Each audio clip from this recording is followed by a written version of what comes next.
ఆంధ్రప్రదేశ్‌లో ఎన్నో ఏళ్లు దర్యాప్తు సాగినటువంటి ఆ కేసును ఇక కోర్టు అయితే మూసివేసింది. ఎందుకంటే ఈ ఘటన జరిగి చాలా ఏళ్ళు అయిపోతున్నప్పటికీ కూడా సీబీఐ ఇంక కొత్తగా సాక్ష్యాలేమీ లేవని అయితే గనక చెప్పడం జరిగింది. కోర్టుకు తుది నివేదిక సమర్పించడంతో కోర్టు కూడా ఇక ఆ కేసును మూసివేస్తున్నట్లుగా ఉత్తర్వులు జారీ చేసింది. అదే కేసు అని చూసుకున్నట్లయితే ఒకప్పుడు రాష్ట్రంలో సంచలనం కలిగించినటువంటి అయేషా మీరా హత్య కేసు అయితే కనుక బీఫార్మసీ విద్యార్థి అయేషా మీరా హత్య కేసును మూసివేస్తున్నట్లుగా సిబిఐ కోర్టు శుక్రవారం నాడు ఉత్తర్వులు జారీ చేసేసింది. ముఖ్యంగా చూస్తే కేసు దర్యాప్తు చేపట్టిన సిబిఐ గత ఏడాది తుది నివేదికను హైకోర్టుకు సమర్పించింది. ఈ నివేదికను విజయవాడలోని సిబిఐ కోర్టు న్యాయాధికారి అన్నపూర్ణ గారు ఆమోదిస్తూ శుక్రవారం నాడు నిన్నటి రోజునైతే ఉత్తర్వులు జారీ చేశారు. ఇక్కడ కేసును మూసివేయడానికి ముందుగా అయేషా మీరా తల్లిదండ్రుల యొక్క అభిప్రాయాన్ని కూడా కోర్టు అయితే తెలుసుకుంది. ఎందుకంటే సిబిఐ నివేదికపై తాము మళ్ళీ ప్రొటెస్ట్ పిటిషన్ కానీ ప్రైవేట్ కేసు అంటే అది మాకు నచ్చలేదు, లేకపోతే మాకు ఇంకా అనుమానాలు ఉన్నాయని మళ్ళీ ఏదైనా పిటిషన్ దాఖలు చేయడం లేదన్నా చేస్తారని, ఇంకా అలాంటివి ఏమీ చేయమని చెప్పేసి అయేషా మీరా తల్లిదండ్రులు కూడా కోర్టుకు తెలపడంతో ఆ యొక్క కేసును అయితే మూసివేశారు. కాకపోతే ఇప్పటికీ కూడా దోషి ఎవరనేది ఇంకా తెలియలేదు. సిబిఐ కూడా తేల్చలేకపోవడంతో కేసును మూసివేశారు. సుమారుగా సిబిఐ దర్యాప్తు 6 ఏళ్ల పాటు అయితే కొనసాగింది.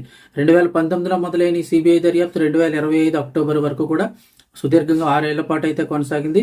పోలీసులను సైతం సిబిఐ విచారించింది. మృతురాలి శరీర భాగాలను వెలికితీయించి రెండోసారి పోస్ట్ మార్టం చేయించింది. అన్నింటినీ మళ్లీ క్రోడీకరించి గత ఏడాది తుది నివేదికను హైకోర్టుకు సమర్పించింది.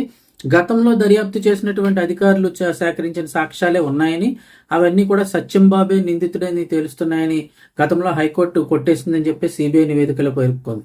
హత్య జరిగి చాలా ఏళ్ళు కావడంతో అంతకు మించి ఇప్పుడు కొత్త సాక్ష్యాలు ఏమీ కూడా లేవని చెప్పేసి సిబిఐ అయితే తెలిపింది. ఇంకెన్నో మలుపులు తిరిగింది. 2007 డిసెంబర్ 27న రాత్రి ఇబ్రహీంపట్నంలోని మహిళల వసతి గృహంలో అయేషా మీరా హత్యకు గురైంది. కేసును దర్యాప్తు చేసిన పోలీసులు సత్యంబాబు నిందితుడిగా తేల్చారు. విజయవాడలోని మహిళా సెషన్స్ కోర్టు సత్యంబాబు దోషిగా తేల్చి శిక్ష ఖరారు చేసింది. కానీ కేసును 2017లో హైకోర్టు కొట్టివేసి సత్యంబాబును అయితే కనుక నిర్దోషిగా విడుదల చేసింది. కేసును తిరిగి విచారించాలని, అసలు నేరస్తులను పట్టుకోవాలని అయేషా మీరా తల్లి అప్పట్లో హైకోర్టులో పిటిషన్ వేశారు. అనంతరం ప్రభుత్వం అయితే సిట్ను ఏర్పాటు చేసింది.